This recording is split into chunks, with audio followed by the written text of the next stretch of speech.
Welcome, everyone, to this edition of the Doorstep podcast.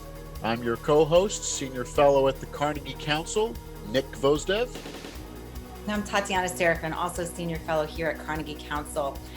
We are going into week 3 of the Ukraine-Russia war that has dominated headlines, but there is and are many things happening around the world. And today we have special guest Nahal Toosi, Senior Correspondent for Foreign Affairs and National Security at Politico, coming back to speak with us about the state of the world and week 3. So I want to go to her real quick, but Nick, I want to talk about our next book talk. I feel like we haven't because events have superseded us, but I leaned in hard to the idea of soft power as changing the world more than tanks on the ground. Oops, maybe I was wrong. But this book is still great. Red Carpet, Hollywood, China, and the Global Battle for Cultural Supremacy. Eric Schwartzel is joining us next week at a special book talk on Tuesday evening at 6. Please join us. I think this book is really important in terms of understanding China's strategy. And China hasn't been as much in the headlines over the last couple of weeks, but believe me, China is there in ways that we are going to talk about with this book, in ways that I think are important at the doorstep, because we all stream movies. And China's role in Hollywood is really important. So please go to carnegiecouncil.org to sign up for our book talk. You don't have to read the book beforehand. We'll be talking with Eric Schwartzel and asking him questions. Our book talks also can be viewed on carnegiecouncil.org. We've had a lot of Follow the Money book talks so far this year. So please do join us. I don't know, Nick, do you have any comments on soft power versus hard power? I feel like I've been off on a little bit on my game. What about you? Well, I think that people who overestimated soft power to say that soft power could defeat hard power were a bit over-optimistic. But soft power matters. Narratives matter. Information matters. The fact that, and movies matter. The fact that in Kiev, the city government is going to be screening movies in the subway stations that are being used as bomb shelters when the city comes under air and artillery attack shows that there's a recognition that winning conflicts is not only about hardware, although you need the hardware to do it, but it's also about the narratives you create, the morale that you inspire. And I think going back to our book talk for next week, that what is critical for people to understand is if you control the narrative, even in very subtle ways, you do shape attitudes and you do shape outcomes. And I think one of the things that, as we talk with our guest, with Nahal coming in, is our attitudes about everything from conflict, war, escalation, refugees, are shaped by the narratives that we consume. And then they do have an impact on what our policymakers are prepared to do, but also what our policymakers think of as the lines that they're not prepared to cross. And I think that is a great segue. And let's go to Nahal to talk a little bit more about these narratives.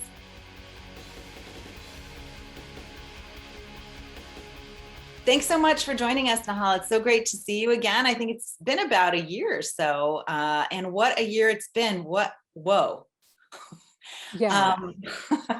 I want to start out with your great piece, and we want to get your insights today as our link to Washington and what is going on there. But you wrote a really interesting piece that I think our audience will really appreciate to hear about. And your question was, how far can the United States go in Ukraine before it's at war with Russia? And that is on so many people's minds. That is all my Facebook, Instagram, Twitter feed talks about. What do you think? What was your conclusion? I mean, honestly, I think we're already at war with Russia. I have a difficult time with people, who are like, well, but legally we're not a participant. And I just find some of the stuff a bit hair splitting, I guess. And so yeah, I think it's kind of strange to say, well, we're only offering this type of intelligence as opposed to that type of intelligence.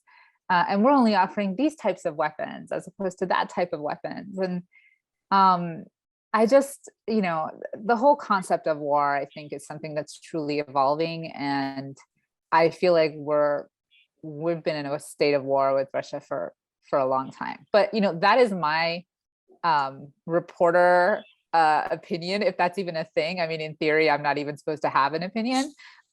So the people who matter are people like Vladimir Putin and President Biden. And, it sounds like so far, both of them feel like they are not quite at war with each other, but they are trying to bring pressure in different ways on the other, including Putin basically saying, hey, if you do A, B, or C, I will consider you a direct participant in this conflict.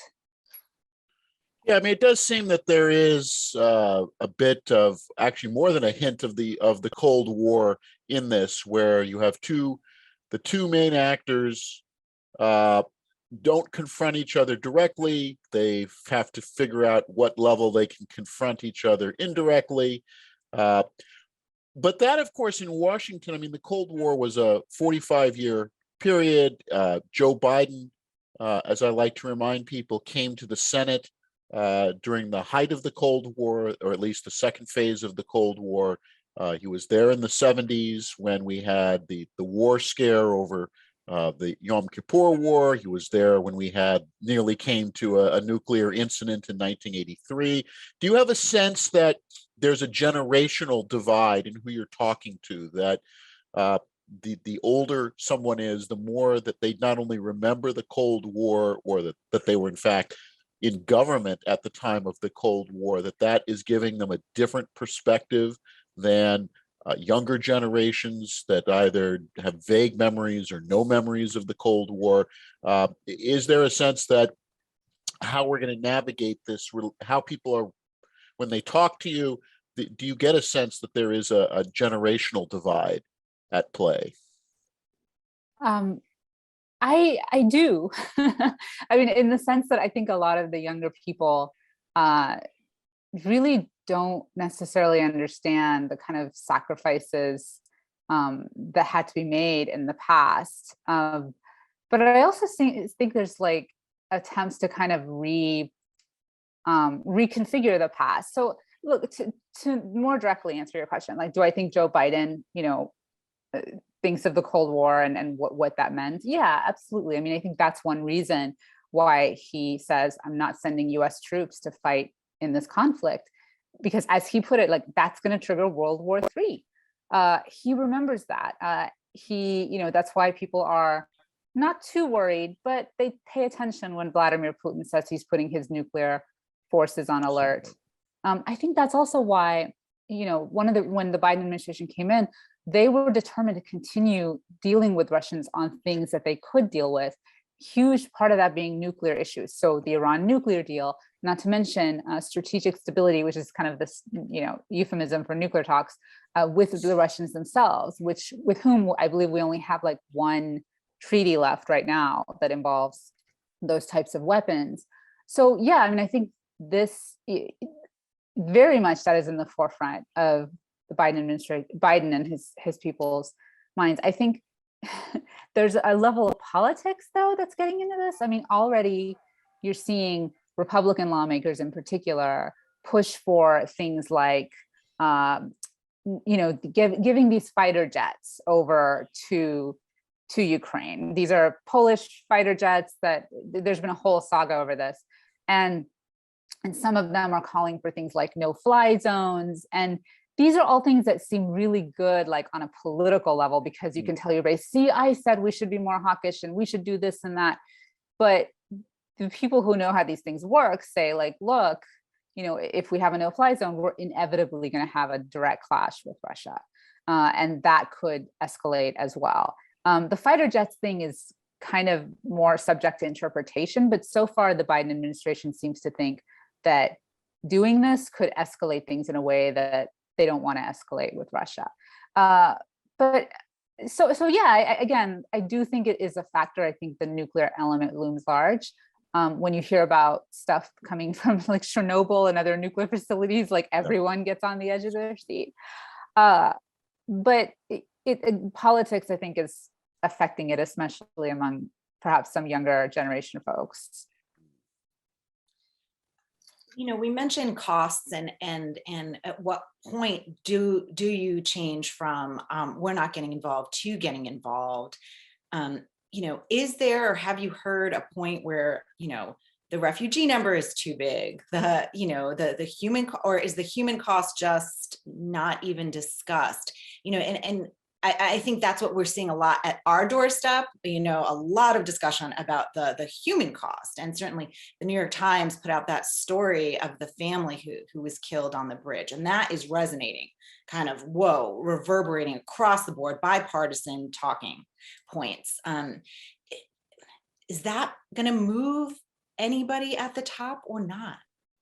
So this is a really, really, really good question, because the way I see it, there's two things that really could drag the US into a direct conflict with Russian forces. One is if Russia attacks the US or a NATO country and in an actual direct attack, I do think, that being said, like say they stage a strike on one person or one unit in Poland or something, there can be a way to react from NATO that is equivalent or proportional, but which doesn't necessarily lead to more and to a bigger war, or it could get worse. So, I mean, that's one traditional way. But I think the other way is this humanitarian issue. My reporting indicates things are getting really, really bad. The Russians, I'm actually working on a story about this. The Russians are increasingly targeting critical infrastructure, and their method seems to be what they've done in places like Chechnya and Syria and elsewhere, which is basically to just level the cities. I mean, they're going for siege tactics.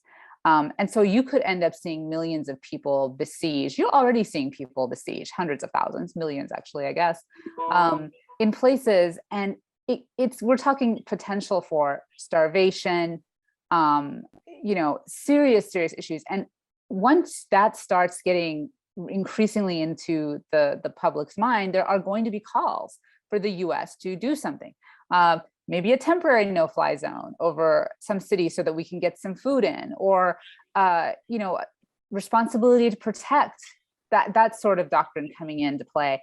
And that's going to be really hard now to resist, because you're talking about human suffering. But this is also Joe Biden, and people forget that he really does have a very realist streak in him.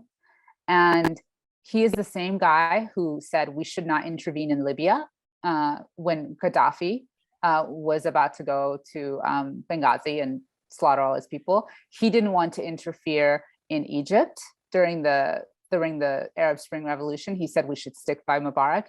He pulled out of Afghanistan despite calls about what that would do to Afghan women, anyone that the Taliban didn't like. So perhaps Joe Biden has a higher threshold for some of the suffering that might come down the line in a place like Ukraine.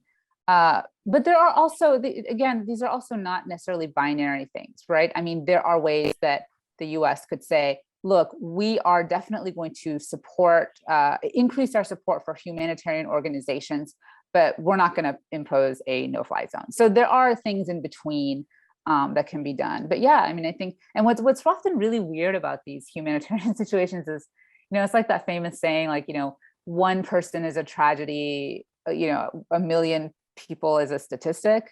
And so, like, right now there's all these people suffering, but it doesn't quite necessarily capture the imagination. But then one photo of one kid or that tragic family, that will get people's heartstrings. And so you never know down the line what it is that could galvanize people to demand more action by the US. No, I think that's interesting, though, that you pointed out that for the president and for some of the people around him who were in office during the Obama administration, this isn't their first look at a humanitarian crisis. You mentioned the pullout from Afghanistan, and of course we know that most Afghans are now on the verge of starvation. We know that there's still humanitarian crises in Myanmar, in Ethiopia. But is there a sense that, as you said, that Joe Biden tends to track not wanting to intervene, and then an incident happens that pushes the United States. And usually, as you said, it is connected to a photograph or an image of a tangible human being, not a statistic, but whether it's the boy drowning off the coast of Greece, whether it's the people who were killed in a Damascus suburb. Again, do you get a sense that, and kind of following up on Tatiana's question, that at some point the mood in Washington will kind of overwhelm the president's caution and prudence about not wanting to get involved? Or do you think that this is going to be, as we did with Syria, we essentially stepped aside and let that crisis play out? I mean, what are you hearing from people about the sense of the depth of resistance to getting more directly involved, with the caveat, as you said, there are lots of things that are being done in between. We're shipping weapons, we're sharing intelligence. But again, do you get a sense of the momentum is building and it's just a matter of time? Or do you think that the Biden team is going to try to ride this out the way the Obama administration essentially rode out criticism on Syria? So, within Washington, I don't get the sense yet that the humanitarian side is getting the attention and concern that it could get, the levels that it could reach.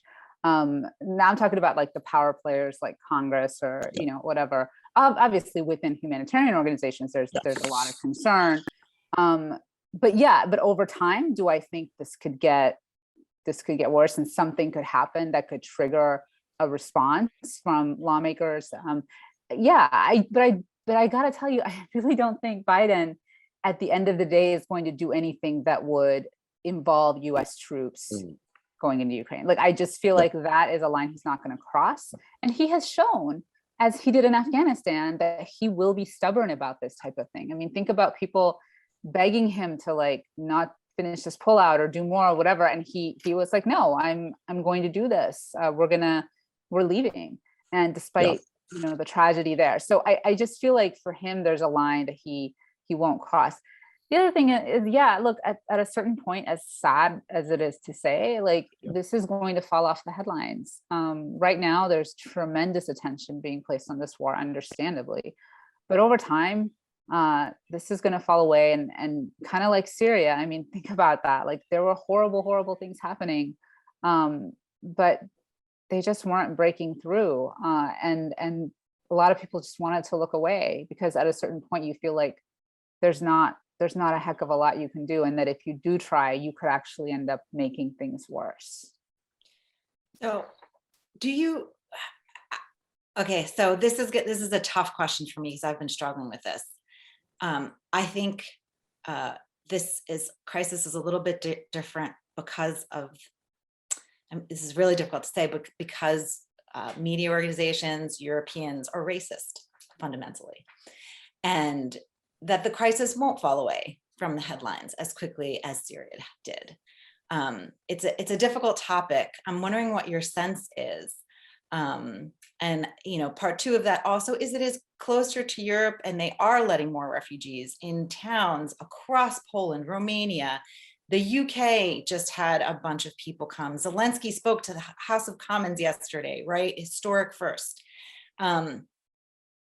There's many reasons why it's different, but I'd like to kind of address, because you said it might fall off the headlines, or it probably will, but I do want to talk about with you, especially in the media, this idea that we are covering this differently because of this inherent racism.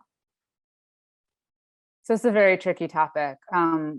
Sure, I do think that, racial attitudes do drive some of the reaction, especially to refugees.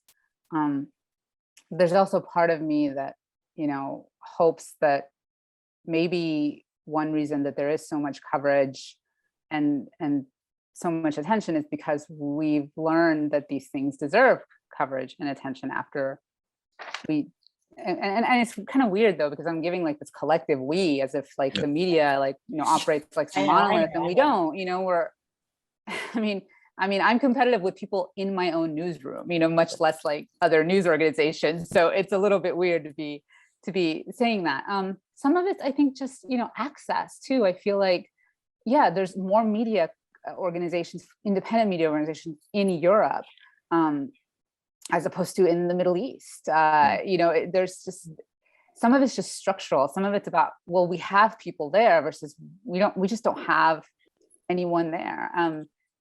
I mean, take a look at Myanmar, one of my, the stories that I followed pretty closely. And I mean, think about what happened to the Rohingya, and also what's happening there now. I mean, the country is in meltdown. Yeah. Some people are saying it's like the Syria of Asia. But there's just not as much access. Like literally, like you can't get the kind of access that you need. So that affects coverage as well. I think Ukraine is just kind of a different situation. Look, I don't think it's like the first, story where social media has, no, I mean, there's been other wars where social media has played a role. But I do think some of it is about simple access. The racism thing, I do think, I have to tell you, it's been really interesting. Like, I was a refugee as a kid. And I found this fascinating how people react to that word. And I remember during Hurricane Katrina, there were some people referring to the people who were fleeing New Orleans as refugees, which I mean, like not legally per se, but like, in a conventional sense, they were, because anybody can be a refugee, just like anybody can be an employee or something like that. But there were others saying, oh, no, if you call these people refugees, that's racist. And I just remember being like, what's racist about the word refugee? I don't understand. And now, you're seeing this different language, like, oh, well, the Afghans were migrants, but the Ukrainians are refugees. And it's like, oh, okay, so now it's okay to be a refugee, but it's just mind bending. And I just hope that everybody in the media and in government just does bear in mind, like the importance of using proper language that, respects everyone's humanity. No, that's a great point, that we can code switch words depending on the situation, where when we want to welcome you, you're a refugee. When we want to keep you out, you're an economic migrant, and how that plays out. I think that's really important. I did want to kind of to jump to and you had mentioned Iran in the opening, which is that we have this. The Russian invasion of Ukraine, the sanctions placed on Russia, Russia's announcing its own counter sanctions again, and we've seen that this really has created panic in energy markets. Everyone is watching every day in the United States at their local stations as the price keeps ticking upward. Is there a sense that we have these very dramatic shifts in U.S. policy where all of a sudden we're in a hurry to get the Iran deal done, to get sanctions off of Iran so it can send more energy. Complete reversal on Venezuela, where all of a sudden, after insisting for several years that Juan Guaido was the real president, the legitimate president of Venezuela, where senior delegation goes to speak with Nicolas Maduro. We see this with suddenly, Mohammed bin Salman is going through a rehabilitation process where his human rights violations are just little peccadillos, perhaps now to be swept under the rug. But it would be really nice if Saudi Arabia would increase its production, and the UAE would increase their production of oil. Do you have a sense that from what you're hearing, what you're reporting, what your colleagues are hearing, that we're almost moving into a Biden version of drill, baby, drill? If it's not drilling here in the United States, getting others to drill and get more oil, and that's becoming a driving factor because the administration, again, going back to politics, midterm elections coming up, is looking and saying that high gas prices doomed Jimmy Carter in 1978, 1979.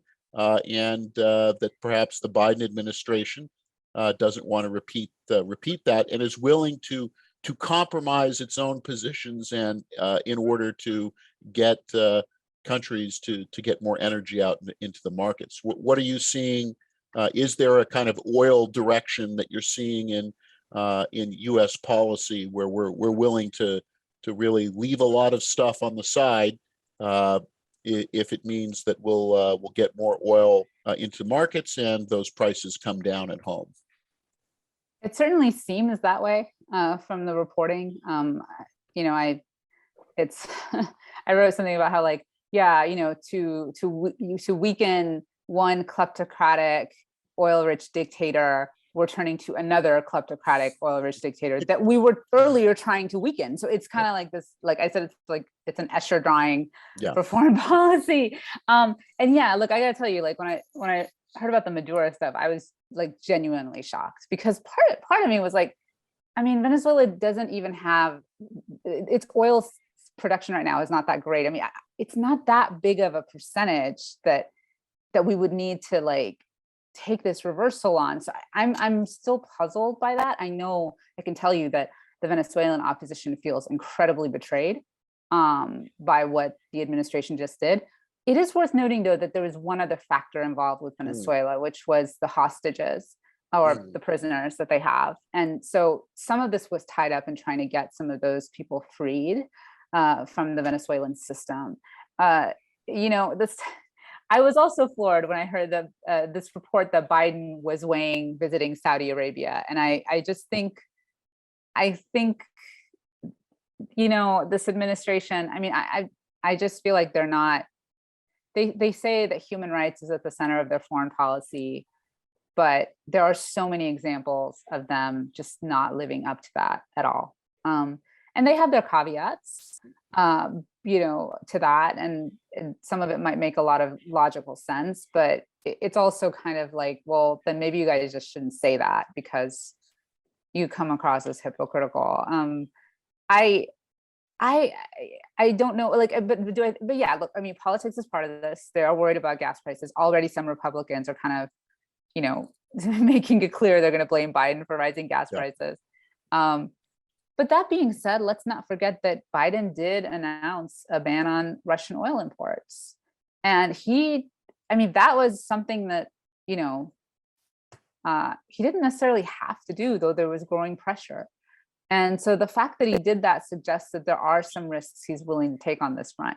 Yeah. Now, bottom line, though, is, you know, this administration does still really care about climate change and shifting to renewable energy. Yeah. So the way they see it, I think, is definitely not that like, oh, we're going to like have drill baby drill forever. I mean, they see this more as we need to ease this shock to the system that is happening right now. This is definitely not a long-term thing, though. And if they were, you know, if they were crafty about it, they would definitely, you know, seize the moment to have a better long-term plan for shifting to renewables.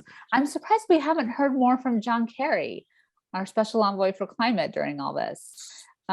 So it's we're going to have to see where this goes. But yeah, I think they're balancing a lot of different factors, which is normal for this administration. They're always thinking about like 10 different things that could impact whatever it is they're doing. And so it's never this like black and white thing that everybody wishes that it was. So it's like, this is why they did it. No, it's like there's 10,000 reasons why they did it. It's hard to write these stories sometimes. I gotta tell you, like it's just so hard. It's like, why can't it just ever be simple? So with all this pivoting, though, you know, are they falling down though? Because you can only multitask so much. So where are the cracks that you're seeing? You know, I've been reading that kind of, you know, Asia's falling out, you know, and we've had so many important elections, South Korea, you know, just yesterday, you know, and a big change in government there, and then the elephant in the room, China. You know, how is the administration managing all these different balls here? Forget the administration. How am I managing? I mean, I'm just sort of kidding, but honest to God, like I have been so obsessed with Ukraine that like I could barely tell you what else is happening right now. And like my great fear is like some crazy thing is going to happen in like Brazil or someplace, and I'm going to be completely unprepared. but yeah, look, this administration, like many others before it, constantly says we can walk and chew gum at the same time. But that's like a stupid thing to say, because like chewing gum is really easy and walking is pretty normal for most people. Like, we're not asking them to like walk and chew gum. Like, they're being asked to like walk on like one of those ropes across Niagara Falls while juggling and, having flame, balls thrown at them. I mean, it's really complicated. So yeah, so look, China is, they are how China's going to deal with all of this, because they are watching this Ukraine issue very closely, is definitely going to affect how they're going to deal with the Biden administration going forward. Shifts in the Middle East, I think the Middle East, people they want to just put it aside, but it's not going away. There's constant regional tension involving Iran and the Arab states, the Houthis in Yemen. I mean, those things are still happening. And the Iran deal is another example where if it doesn't come together, the instability in that region is only going to get worse. I mean, that would be my analysis. I could be wrong about that, but that would be my expectation. And so, yeah, I mean, they are trying to balance a lot. And do they have cracks? Look, I do think it's possible that something might happen that they're not prepared for. Last year, remember when there were protests in Cuba? Yeah. And there was the assassination of Haiti's prime minister, I believe it was. And these were like completely shocking events that came out of nowhere from the Western Hemisphere, especially the protests in Cuba.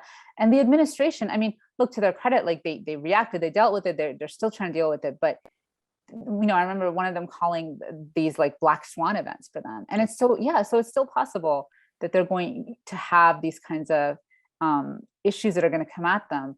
And they still don't have ambassadors in a lot of places, and they still aren't fully staffed in a lot of places, thanks in large part to Republicans blocking their candidates in the Senate, but also to their own slowness in nominating people. So they're not even at full strength. And so, yeah, this is, I think the other thing I would point out is, the national security strategy was supposed to come out. In theory, legally, it was supposed to come out last year. Nobody follows that law, but they were hoping to put it out in the first quarter of this year. That still could happen. It's still March.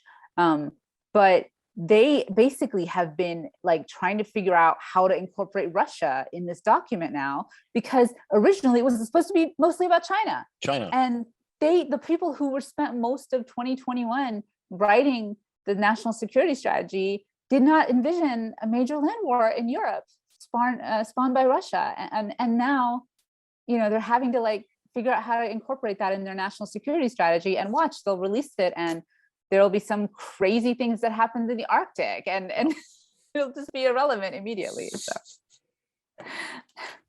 yeah. I think that nimbleness factor maybe not there, but another piece that you had tweeted, I want to mention, just kind of to bring it full circle to your original article, is the Brzezinski at the helm in Poland. And Nick, to your point, like the Cold War Part 2, and I feel like I feel like, how there are all of these like revivals of shows from the 80s going on right now. I feel like I'm living in an 80s revival. Like, is that weird? No, but apparently he knows what he's doing, and it's good that he's in Poland.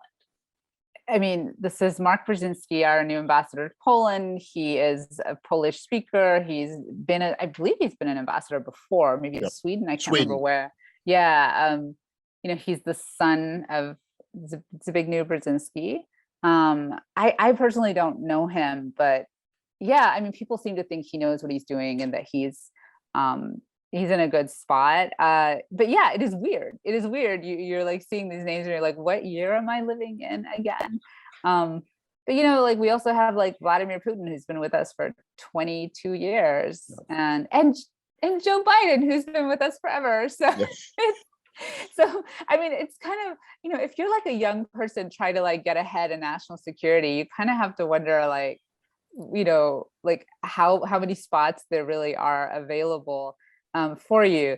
I gotta tell you, the reason I tweeted out that Brzezinski story was not because of Brzezinski, but because my colleagues reported that Gordon Sondland, our famous former U.S. ambassador to the European Union, who got caught up in the impeachment scandal, they quoted him, and he said he's in touch with Volodymyr Zelensky's advisors, which is like, why? Why are you?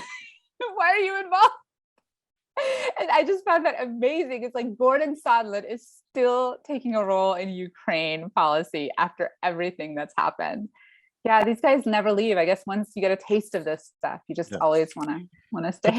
Potomac fever. But I think that also speaks, it probably takes us very much out of the realm of what we're discussing here. But just mentioning that is that the Russian invasion of Ukraine is become a great reputational launder for people from the Trump administration that would have thought that after January 6th, if you were associated with the Trump administration, you were kind of a persona non grata, and yet all of a sudden a crisis, and they're among the talking heads and the pundits and the experts brought in are, as you said, cast of characters, Gordon Sondland, Kurt Volker, casted the Three Amigos, cast of characters from impeachment, but who are back. And I think that also speaks, though, as you said, to something about the way Washington itself works.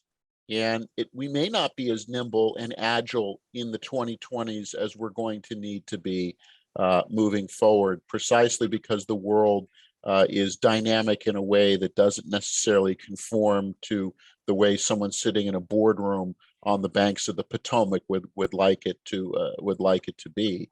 But that's a great point you've raised about, and also too about, as you said, black swans. I think when Mark was appointed to Warsaw, I don't think people figured that was going to become really the center of things, and yet he happens to be, for all of the factors you put out, happens to be the right person in the right place at the right time for doing that. But as you said, are we missing someone? It's still fascinating that we're already starting to hit, we're a third of the way into the administration, positions aren't staffed, and as you said, something happens in Brazil, something happens in Tanzania, something happens in Thailand, and I don't know necessarily if those are staffed or not, but that in some ways we're still not fully recovered and up to speed, and we're playing catch up. So that is disturbing. We're lucky that Mark is where he is and where he's at the right time, that he made it there in time through the Senate, but we may not be so lucky when the next crisis hits. Yeah, and to your point about like changing people's minds on things. I mean, think about all of the lawmakers who defended President Trump, when he had tried to hold up aid to Ukraine, military aid to Ukraine, that led to the first impeachment process. And now a lot of these same lawmakers are basically all about helping Ukraine and why haven't we helped Ukraine more? And it's, I can't stress enough the partisan politics involved in a lot of this. And it's just, it's really wild how that can truly affect policy, which is, for foreign policy, it is kind of still strange, because it used to be that for the most part, when it came to national security and foreign policy, you didn't have these sorts of deep partisan divisions.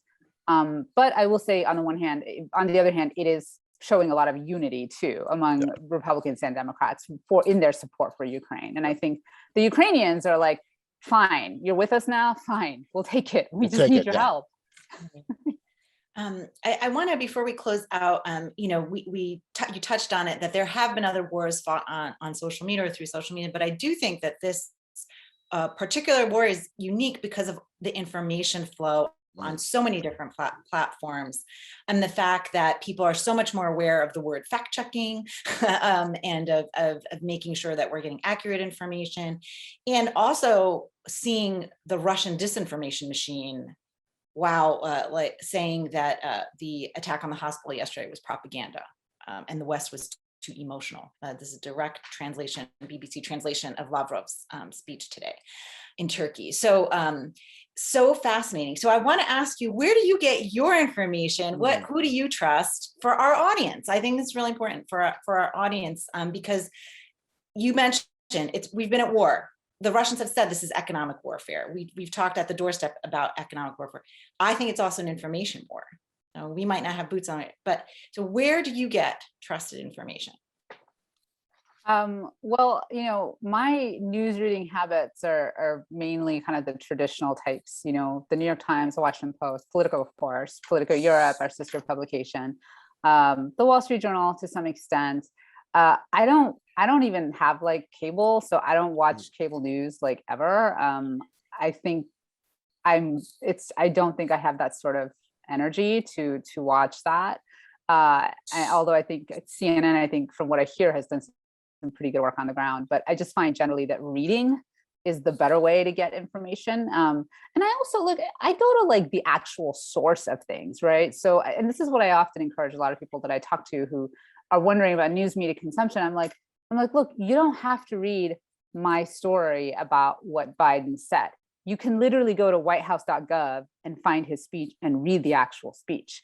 So I often, go to the government bodies themselves. Now, I know the way the Russians, work in sense of their propaganda, and yeah, so I do look at Russian media, but obviously with a very, very careful approach, because I want to see how they're handling the way they're dealing with this.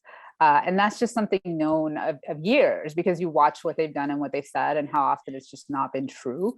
And that's, that's just a matter of experience. I know people who, basically watch RT in America and really fell for it. And I would be trying to explain to them, like, look, this is a Kremlin mouthpiece. This is not an independent source of news. I don't know what it's going to take in some cases for people to kind of go to more trusted news. It's going to be really difficult. The people, though, that I think, well, two things I will say. Ukraine, I have to tell you, I don't know if I necessarily believe everything the Ukrainian government is saying. They seem to be using their own disinformation tactics. And I understand why. I mean, they're fighting their own propaganda war against Russia. And, so when they say there's like 10,000 Russian troops killed or whatever, I don't know if I necessarily agree that that's accurate. So I do think it's important to look at like a variety of sources before you like just stick to one or decide that you agree on something or believe something.